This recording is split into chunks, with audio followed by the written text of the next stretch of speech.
Okay, the Evans of good times. Just an absolute casserole of like trauma and denial, and just a whole host of things that are represented by each of these characters.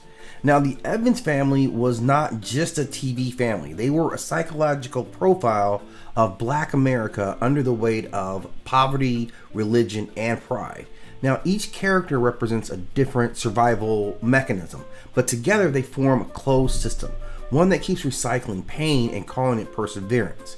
Now, this wasn't just a sitcom, this was a study of inherited trauma, how people learn to make virtue out of suffering and confuse endurance with progress.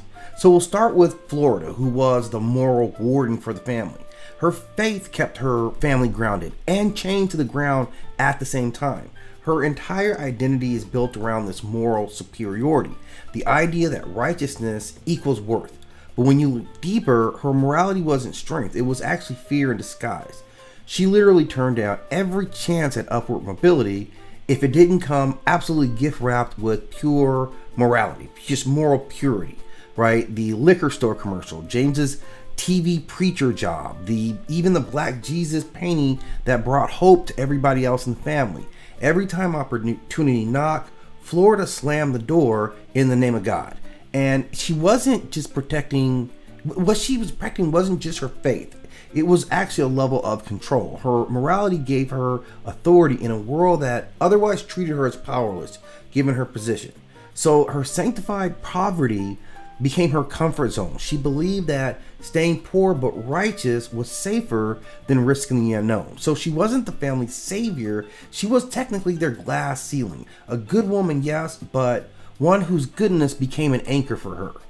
James, of course, is devoured by his own pride. He was a man at war, not with his family, but this invisible hand that kept him from ever becoming the man he thought he should be. His pride wasn't toxic masculinity. It was the last pieces of dignity that he had left. His pride was also a ticking time bomb. He equated control with manhood, and the system made sure that he could have neither. His anger, his strictness, even his refusal to bend, all came from this psychology of being cornered. In his mind, dying a proud man was better than living as a broken one. But pride without evolution becomes self-destruction. James's tragedy was that he couldn't adapt. His strength became his coffin. He represented a generation of men who thought that they were building strength, but they were just building thicker emotional walls around their pain. Now, JJ is a very different look because he has the comedian's curse. He was the light of the show and the saddest one of all of them. His laughter itself wasn't joy, it was survival reflex. The jokes, the catchphrases, the exaggerated swagger.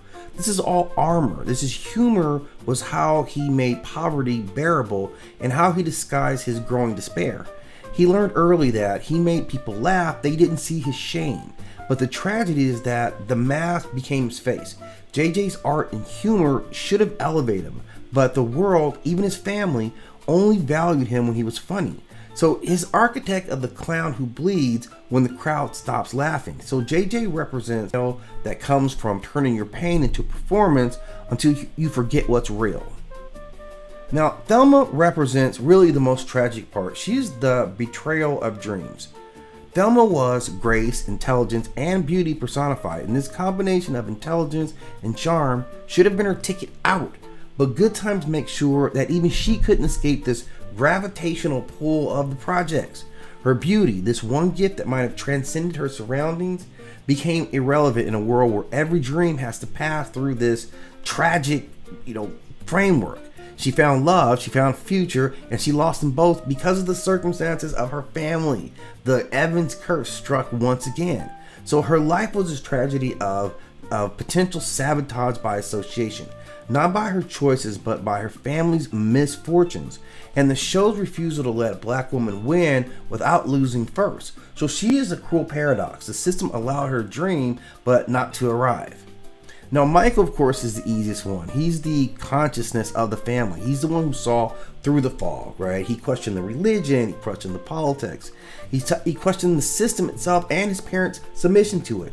He was young, but he was psychologically older than the rest of the family. He was an intellect born from watching too much pain early on. And his rebellion wasn't anger, it was just awareness. He understood like what the faith was doing. That this faith without action was just sedation. While the others were trying to survive in the box, Michael was trying to dismantle the box itself, or the others weren't even aware that it was a box itself. So he was just truth teller in a house built on all this denial. And because of that, he was both the family's consciousness, but he was also the outsider, the one who seemed to sense that survival and living aren't the same things. So, collectively, the family is bound by their fear, right? They are never poor by choice, but they are emotionally imprisoned by their definitions of virtue, masculinity, humor, and hope. They survive, but they normalize being in this cage. Florida's morality, James's pride, JJ's laughter, Thelma's hope, Michael's clarity, these were all vital in their own way, but together they form this very tragic harmony. Everyone's coping mechanism worked short term, but they killed any long-term dreams. So Good Times is really not a story just about poverty, it's a story about how we defend it psychologically. And they were a model of a family that prayed for change, but punished anyone who tried to make it happen in a way that they didn't approve of, ironically. So the Evans family, they made people laugh, cry, and relate, but beneath that, they represented the spiritual fatigue of being good in a system that only rewards the ruthless. Florida's faith could not feed him. James's pride couldn't free him. JJ's jokes didn't actually heal them. Thelma's beauty couldn't save them, let alone herself. And Michael saw it all, and that's why he was the most dangerous member of the family. But because the minute you start to see through these illusions, you stop just surviving and you demand to start living, which is what he was doing. But give me your thoughts. I'll go through and break each of these characters down individually, give them a little more depth. And as always, do me a favor and hit that like and subscribe.